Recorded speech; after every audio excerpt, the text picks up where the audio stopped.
ഇപ്പം നമ്മൾ എക്സാം ടൈമിലാണ്. അപ്പോൾ നമുക്ക് എക്സാം ടൈമിലേക്ക് നമ്മൾ അടുക്കുന്തോറും നമ്മളുടെ സമയം കുറഞ്ഞു വരികയാണ്. നിങ്ങൾക്ക് എല്ലാവർക്കും അറിയാം. ഈ കുറഞ്ഞ സമയത്ത് നമ്മൾ പഠിക്കുന്ന കാര്യങ്ങൾ നമ്മൾ വേസ്റ്റ് ആവാൻ പാടില്ല. അല്ലെങ്കിൽ നമ്മുടെ ഈ സമയം വേസ്റ്റ് ആക്കാതെ ഏറ്റവും ഫോക്കസ്ഡ് ആയിട്ട് കോൺസെൻട്രേറ്റഡ് ആയിട്ട് പഠിക്കുകയാണെന്നുണ്ടെങ്കിൽ നിങ്ങൾക്ക് കുറച്ച് സമയം കൊണ്ട് തന്നെ എന്ത് ചെയ്യാൻ വേണ്ടി പറ്റും, ഒത്തിരി പോർഷൻസ് നിങ്ങൾക്ക് കവർ ചെയ്യാൻ പറ്റും. ഇതെല്ലാം നിങ്ങൾക്ക് അറിയെങ്കിലും നിങ്ങൾക്ക് എല്ലാവർക്കും പറ്റുന്നൊരു പ്രശ്നം എന്താണെന്ന് വെച്ച് കഴിഞ്ഞാൽ ഈ ഫോക്കസ് ചെയ്യാൻ പറ്റുന്നില്ല അല്ലേ, അല്ലെങ്കിൽ കോൺസെൻട്രേഷൻ കിട്ടുന്നില്ല. കുറച്ച് നേരം നമ്മളിങ്ങനെ പഠിക്കണം എന്ന് ഭയങ്കര ആഗ്രഹിച്ചിട്ടായിരിക്കും നമ്മൾ സ്റ്റാർട്ട് ചെയ്യുന്നത്. കുറച്ച് കഴിയുമ്പോഴായിരിക്കും നമ്മൾ റിയലൈസ് ചെയ്യുന്നത് നമ്മൾ വേറെ ഏതോ ലോകത്ത് എത്തിപ്പോയിട്ടുണ്ടാകും. അങ്ങനെ നിങ്ങൾക്ക് ഉണ്ടായിട്ടുണ്ടെങ്കിൽ തീർച്ചയായിട്ടും കമൻറ്റ് ചെയ്യുക. അതായത് നമ്മൾ പഠിച്ചിങ്ങനെ തുടങ്ങി ചിലപ്പോൾ എന്തെങ്കിലും ഒരു പോയിന്റ് നമ്മൾ ആലോചിച്ചായിരിക്കും നമ്മൾ ഓവർ തിങ്ക് ചെയ്ത് വേറെ ഏതോ ലോകത്തുണ്ടായിട്ടുണ്ടാവും. അതല്ലാന്നുണ്ടെങ്കിൽ നമ്മൾ വെറുതെ ഒന്ന് ഫോൺ എടുത്ത് എന്തെങ്കിലും ഒരു കാര്യം നോക്കാൻ വേണ്ടി എടുത്തതായിരിക്കും.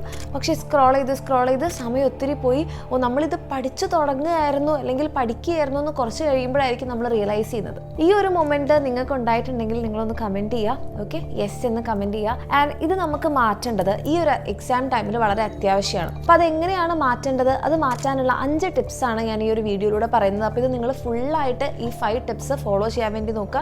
വളരെ ഇമ്പോർട്ടൻ്റ് ആണ്. ഒരു കുഞ്ഞു വീഡിയോ ആയിരിക്കും. അതുപോലെ തന്നെ നിങ്ങൾ ആദ്യമായിട്ടാണ് നമ്മുടെ ചാനലിലെ വീഡിയോസ് കാണുന്നതെന്നുണ്ടെങ്കിൽ സബ്സ്ക്രൈബ് ചെയ്യുക. നിങ്ങൾക്ക് വേണ്ടിയിട്ടുള്ള കുറേ യൂസ്ഫുൾ കണ്ടൻറ്റ്സ് വരുന്നതായിരിക്കും.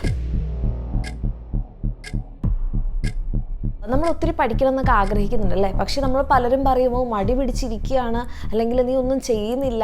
പക്ഷേ നിങ്ങളുടെ ഉള്ളിൽ തന്നെ ഉണ്ടാവും നിങ്ങൾ സ്ട്രഗിൾ ചെയ്യുന്നുണ്ട്, അല്ലെങ്കിൽ നിങ്ങൾ അതിനു വേണ്ടി വർക്ക് ചെയ്യുന്നുണ്ട്. അപ്പോൾ ആ സ്ട്രഗിൾ നമുക്കൊരു റിയാലിറ്റി ആക്കി മാറ്റണം, അല്ലെങ്കിൽ ഒരു റിസൾട്ടിലേക്ക് എത്തിക്കാൻ ആദ്യം നമുക്ക് ചെയ്യേണ്ടത്, നമുക്ക് ഒട്ടും ഫോക്കസ് കിട്ടുന്നില്ല, നമുക്ക് പഠിക്കാനേ പറ്റാത്തൊരവസ്ഥയാണെന്നുണ്ടെങ്കിൽ ഒന്നുകിൽ അല്ലെങ്കിൽ നിങ്ങളിങ്ങനെ ഫോക്കസ് വിട്ടുപോകുന്നതെന്ന് നിങ്ങൾ റിയലൈസ് ചെയ്യുന്ന മൊമെൻറ്റിൽ വേഗം ഒന്ന് മുഖം കഴുകുക.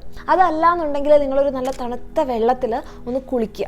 അതും അല്ലാന്നുണ്ടെങ്കിൽ നിങ്ങൾക്ക് ജസ്റ്റ് ഒന്ന് നടന്നു വരാൻ പറ്റുന്ന, അതായത് നിങ്ങളിപ്പം അപ്സ്റ്റേഴ്സിലാണ്, റൂമിൽ മുകളിലാണ് നിങ്ങളുടെ റൂമെങ്കിൽ, മുകളിലത്തെ നിലയിലാണെങ്കിൽ ജസ്റ്റ് താഴെ ഒന്ന് ഇറങ്ങി വരിക. അല്ലെങ്കിൽ നിങ്ങളുടെ റൂം ഒന്ന് വിട്ട് പുറത്ത് പോയി നടന്ന് വേഗം തന്നെ നിങ്ങളുടെ റൂമിലേക്ക് തിരിച്ചു വരിക. ഒരു 5 മിനിറ്റ് വാക്ക് എടുത്തിട്ട് വരാം. ഈ 3 കാര്യങ്ങളിൽ ഏതെങ്കിലും ഒന്ന് നിങ്ങൾ ചെയ്ത് നോക്കുകയാണെങ്കിൽ തീർച്ചയായിട്ടും ഏതെങ്കിലും നിങ്ങൾക്ക് റിസൾട്ട് ഉണ്ടാവും. കാരണം ചിലപ്പം ഏത് സമയത്തും കുളിക്കുക എന്നുള്ളത് നമുക്ക് പോസിബിൾ ആവുന്നതല്ല. അപ്പോൾ ജസ്റ്റ് ഒന്ന് മുഖം കഴുകുകയാണെങ്കിൽ ഒരു ഉന്മേഷമൊക്കെ കിട്ടും. അതല്ല നിങ്ങൾക്ക് അതും മടിയാണെന്നുണ്ടെങ്കിൽ ജസ്റ്റ് ഒന്ന് വാക്ക് ചെയ്തിട്ടൊന്ന് തിരിച്ചു വരും. രണ്ടാമത്തെ ടിപ്പ് എന്ന് പറഞ്ഞിട്ടുണ്ടെങ്കിൽ ജസ്റ്റ് സ്റ്റാർട്ട്. നമ്മൾ മടിയാണ്, അല്ലെങ്കിൽ എനിക്ക് ഫോക്കസ് കിട്ടില്ല, എനിക്ക് കോൺസെൻട്രേഷൻ കിട്ടില്ല എന്ന് പറഞ്ഞ് മാറ്റി വെക്കുന്നതിനേക്കാൾ എത്രയോ നല്ലതാണ് നമ്മൾ സ്റ്റാർട്ട് ചെയ്യുക എന്നുള്ളത്. വേഗം തന്നെ നമ്മൾ സ്റ്റാർട്ട് ചെയ്യാം. പക്ഷെ അങ്ങനെ സ്റ്റാർട്ട് ചെയ്യുമ്പോൾ അതൊരു വലിയ കുതിച്ചുചാട്ടത്തിലേക്കാവരുത്. നമ്മൾ കുഞ്ഞു കുഞ്ഞു സ്റ്റെപ്സ് എടുത്തിട്ട് വേണം നമ്മൾ എന്ത് ചെയ്യാൻ വേണ്ടിയിട്ട്, നമ്മൾ വലിയ സ്റ്റെപ്പിലേക്ക് പോകാൻ. അതായത് നിങ്ങളൊന്ന് നടക്കാൻ തുടങ്ങുന്ന ഒരു കുട്ടി ഒരിക്കലും പിച്ച വെച്ച് നടക്കുകയാണ് ചെയ്യുക, പതിയെ നടക്കുകയാണ് ചെയ്യുക അല്ലേ. അതിനുശേഷമാണ് അവരെന്ത് ചെയ്യുന്നത്, ഓടുന്നതും സ്പീഡിൽ നടക്കുന്നതും ഒക്കെ. അപ്പോൾ നിങ്ങൾ സ്റ്റാർട്ട് ചെയ്യുന്ന സമയത്ത് കുഞ്ഞു കുഞ്ഞു പോർഷൻസ് പഠിച്ചു തുടങ്ങുക. നിങ്ങൾക്കൊരു ചാപ്റ്ററിലൊരു ടോപ്പിക്ക് പഠിക്കാം, അല്ലെങ്കിൽ നിങ്ങൾക്ക് ഇഷ്ടമുള്ള പോർഷൻ എടുത്തൊന്ന് പഠിക്കാം.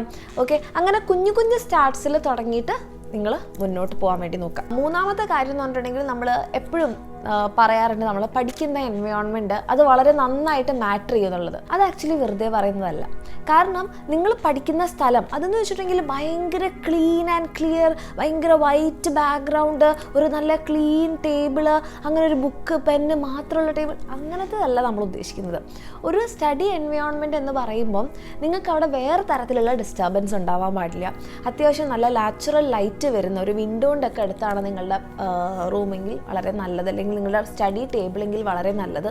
ആൻഡ് നിങ്ങൾക്ക് പെട്ടെന്ന് ആക്സസിന് നിങ്ങളുടെ ബുക്സ് അടുത്തുണ്ടെങ്കിൽ നല്ലത്. അതായത് അതെടുക്കാൻ വേണ്ടി നിങ്ങൾ പിന്നീട് എഴുന്നേറ്റ് അവിടെ ഒരു ഡിസ്ട്രാക്ഷൻ വരാതിരിക്കാൻ വേണ്ടിയിട്ടാണ്. പിന്നെ നിങ്ങൾക്ക് കഴിവതും നിങ്ങൾ ബെഡിൽ ഒന്നിരുന്ന് പഠിക്കാൻ നോക്കാതിരിക്കുക. കാരണം ബെഡ് എന്ന് പറയുന്ന സ്ഥലം നമ്മുടെ ബോഡി അല്ലെങ്കിൽ നമ്മുടെ മൈൻഡ് റിയലൈസ് ചെയ്യുന്നത് അത് ഉറങ്ങാനുള്ള സ്ഥലമായിട്ടാണ്. അപ്പോൾ നിങ്ങൾ കുറച്ച് നേരം പഠിച്ചിങ്ങനെ ഇരിക്കുന്ന സമയത്ത് ഒന്ന് കിടന്ന് പഠിക്കാം, പിന്നെ ഒന്ന് ഉറങ്ങി പഠിക്കാം എന്നൊക്കെ നമുക്ക് തോന്നും. ഓക്കെ, അത് മാത്രമല്ല നമ്മളിങ്ങനെ ബെഡിലിരിക്കുന്ന പൊസിഷൻ ഒരിക്കലും നമ്മുടെ സ്പൈൻ നേരെ സ്ട്രെയിറ്റ് ആക്കി വെക്കില്ല. അപ്പോൾ നിങ്ങളൊരു ടേബിളും ചെയറും എന്തായാലും സെറ്റ് ചെയ്യാം. ഒരു ടേബിളിലും ചെയറിലും ഇരുന്ന് നിങ്ങൾക്ക് വേണ്ട ബുക്സ് ഒക്കെ വെച്ച്, നിങ്ങൾ ഇനിയിപ്പോൾ ക്ലാസ് കണ്ടിട്ടാണ് ഓൺലൈനായിട്ടാണ് പഠിക്കുന്നതെന്നുണ്ടെങ്കിൽ നിങ്ങളുടെ ഫോണ് ബാക്കിയുള്ള സാധനങ്ങളൊക്കെ ഒന്ന് ഓഫാക്കുന്ന, നോട്ടിഫിക്കേഷനൊക്കെ ഓഫാക്കി വെച്ചിട്ട് ഒന്ന് പഠിക്കാൻ വേണ്ടിയിട്ട് തുടങ്ങാം. അങ്ങനെ ചെയ്യുന്ന സമയത്ത് നമുക്ക് എന്ത് ചെയ്യാൻ വേണ്ടി പറ്റും, ആ ഒരു എൻവയോൺമെൻറ്റ് തീർച്ചയായിട്ടും പഠിക്കാൻ പോവുകയാണ് എന്ന് നിങ്ങളുടെ ബോഡീനെ, നിങ്ങളുടെ മൈൻഡിനെ തന്നെ ഒന്ന് അവെയർ ആക്കും. അത് മാത്രമല്ല എപ്പോഴും ഇങ്ങനെ ഭയങ്കര വൃത്തികേടായിട്ടുള്ള ഒരു എൻവയോൺമെൻറ്റിൽ, വൃത്തികേട് ഇൻ ദ സെൻസ് എല്ലാം ഇങ്ങനെ വലിച്ചു വാരിയിട്ട് ഇരിക്കുന്ന എൻവയോൺമെൻറ്റിൽ നമുക്കൊരിക്കലും ഭയങ്കര ക്ലിയർ ആയിട്ടിരുന്ന് പഠിക്കാൻ പറ്റില്ല.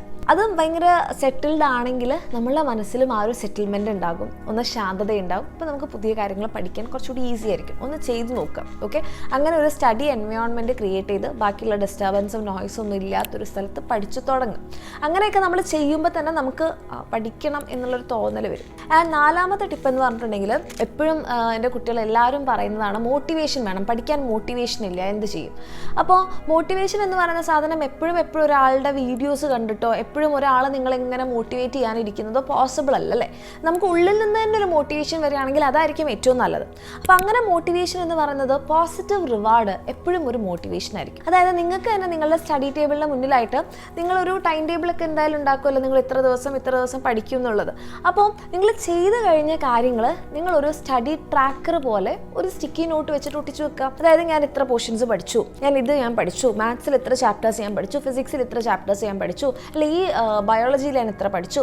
അങ്ങനെ ഒരു ട്രാക്കിംഗ് സിസ്റ്റം ഉണ്ടാകുമ്പോൾ ഞാൻ ഇത്രയും കവർ ചെയ്തു, വെൽ ഡൺ എന്ന് പറയുന്ന ഒരു സംഭവം നമുക്ക് കിട്ടും. അപ്പം നമ്മളത്ര മോശമൊന്നുമല്ല അല്ലേ. പല കാരണങ്ങൾ കൊണ്ടായിരിക്കും നമുക്ക് പഠിക്കാൻ പറ്റാത്തത്. ആൻഡ് നിങ്ങളെല്ലാവരും യുണീക്കാണ്, നിങ്ങളെല്ലാവരും സ്പെഷ്യലാണ്. അപ്പോൾ ആ കാരണങ്ങൾ നമ്മളെപ്പോഴും ചിലപ്പോൾ കേട്ട് വളർന്നിട്ടുണ്ടാകും, നീ പഠിക്കൊന്നുമില്ല, നീ മടിയനാണ്, അതൊക്കെ ആയിരിക്കും നമ്മൾ കേട്ടത്. അപ്പോൾ നമ്മളെ തന്നെ ഒന്ന് മോട്ടിവേറ്റ് ചെയ്യുക, നീ ഇത്രയും ചാപ്റ്റേഴ്സ് പഠിച്ചു കഴിഞ്ഞു, നീ നല്ല അടിപൊളിയാണ്, നമ്മളെ തന്നെ ഒന്ന് മോട്ടിവേറ്റ് ചെയ്യുക. ആൻഡ് ലാസ്റ്റ് ആയിട്ടുള്ളൊരു ടിപ്പ് എന്ന് പറഞ്ഞിട്ടുണ്ടെങ്കിൽ റിവിഷനാണ്. ആ റിവിഷൻ ഇപ്പോൾ ഈ പറയുന്ന പോലെ ഫോക്കസ് കിട്ടാത്ത സമയമാണെന്നുണ്ടെങ്കിൽ നിങ്ങൾ എന്ത് ചെയ്യുക, നിങ്ങൾക്ക് ഇഷ്ടമുള്ള ടീച്ചേഴ്സിൻ്റെ ഏതെങ്കിലും ഒരു വീഡിയോസ്, ലേണിംഗ് വീഡിയോസ് കണ്ടു നോക്കുക. നിങ്ങൾ ബാച്ചസിലുള്ള കുട്ടികളാണെങ്കിൽ ബാച്ചിലുള്ള വീഡിയോസ്, അല്ലെങ്കിൽ യൂട്യൂബിലാണെങ്കിൽ ഒത്തിരി വീഡിയോസ് ഉണ്ടല്ലോ. നിങ്ങൾ എന്താണോ പഠിക്കാൻ പോകുന്നത് ആ പഠിക്കാൻ പോകുന്ന ടോപ്പിക്കിൻ്റെ വീഡിയോസ് കാണാം, ടോപ്പിക് വീഡിയോസ് കാണാം. ഓക്കെ, അപ്പോൾ നിങ്ങൾക്ക് ഇഷ്ടമുള്ള ടീച്ചേഴ്സാണ്. അപ്പോൾ ഇഷ്ടമുള്ള ടീച്ചേഴ്സ് പഠിപ്പിക്കുമ്പോൾ നമ്മൾ ഇഷ്ടപ്പെട്ട് ആ സബ്ജക്റ്റിനെ പഠിക്കും. അപ്പോൾ നമുക്ക് എന്ത് ചെയ്യാൻ വേണ്ടി പറ്റും, നന്നായിട്ട് പഠിക്കാൻ പറ്റും. ഓക്കെ, അപ്പോൾ ഈ 5 ടിപ്സ് ഒന്ന് ഫോളോ ചെയ്യാൻ വേണ്ടിയിട്ട് എൻ്റെ മക്കളൊന്ന് ട്രൈ ചെയ്യുക. ആദ്യം നമ്മളൊരു കോൾഡ് ബാത്തോ അല്ലെങ്കിൽ ഒരു മുഖം കഴുകോ ഒന്ന് നടന്നിട്ടോ വരെ സ്മോൾ സ്റ്റാർട്ട്സിൽ തുടങ്ങുക. ദെൻ നമ്മളൊരു സ്റ്റഡി എൻവയോൺമെൻറ്റ്, ദെൻ നമ്മൾ ഒരു സ്റ്റഡി ട്രാക്കർ വെക്കുക. അതൊരു പോസിറ്റീവ് റിവാർഡായിട്ട് നിങ്ങൾക്ക് തന്നെ ഒരു മോട്ടിവേഷൻ ആയിരിക്കും. ദെൻ നിങ്ങൾക്ക് ഒട്ടും ഫോക്കസ് കിട്ടുന്നില്ല എന്നുണ്ടെങ്കിൽ ആ സമയങ്ങളിൽ നിങ്ങൾക്ക് ഇഷ്ടമുള്ള ലേണിംഗ് വീഡിയോസ്, നിങ്ങളെ പഠിക്കാൻ സഹായിക്കുന്ന ടോപ്പിക് വീഡിയോസ് നിങ്ങൾക്ക് കാണാം. എൻ്റെ മക്കൾ മനസ്സിലാക്കേണ്ടത് ഈ സമയം നമുക്ക് ഡീമോട്ടിവേറ്റഡ് ആയിട്ടിരിക്കാനുള്ള സമയമല്ല, നമ്മൾ പോസിറ്റീവായിട്ട് പഠിക്കാനുള്ള സമയമാണ്. എപ്പോഴും നമ്മുടെ മനസ്സിൽ പോസിറ്റീവ് തോട്ട്സ് കൊണ്ടുവരിക. നിങ്ങളെ മറ്റൊരാളുമായിട്ട് ഒരിക്കലും കമ്പയർ ചെയ്യരുത്, അത് വേസ്റ്റാണ്. നിങ്ങളെല്ലാം മറ്റൊരാൾ, അവരെല്ലാം നിങ്ങൾ യുണീക്കാണ്, നിങ്ങൾ സ്പെഷ്യലാണ്, നിങ്ങൾ ഏറ്റവും ബെസ്റ്റാണ്. അടിപൊളിയായിട്ട് തന്നെ പഠിക്കുക. All the very best. നിങ്ങൾക്ക് ഈ ഒരു വീഡിയോ യൂസ്ഫുള്ളായി, നിങ്ങൾക്ക് കുറച്ചെങ്കിലും ഒരു ആശ്വാസം കിട്ടിയെങ്കിൽ അത് കമൻറ്റ് ചെയ്യുക ആൻഡ് നിങ്ങളുടെ ഫ്രണ്ട്സിലേക്ക് ഷെയർ ചെയ്യുക. ഓക്കെ, അതുപോലെ തന്നെ ഈ വീഡിയോ ആരായാലും കാണുന്നവരാരും ആയിക്കോട്ടെ, ഇത് യൂസ്ഫുൾ ആവും തോന്നുന്ന ആൾക്കാർക്ക് ഷെയർ ചെയ്യുക. നമുക്ക് നെക്സ്റ്റ് ഒരു വീഡിയോയിൽ കാണാം. Thank you.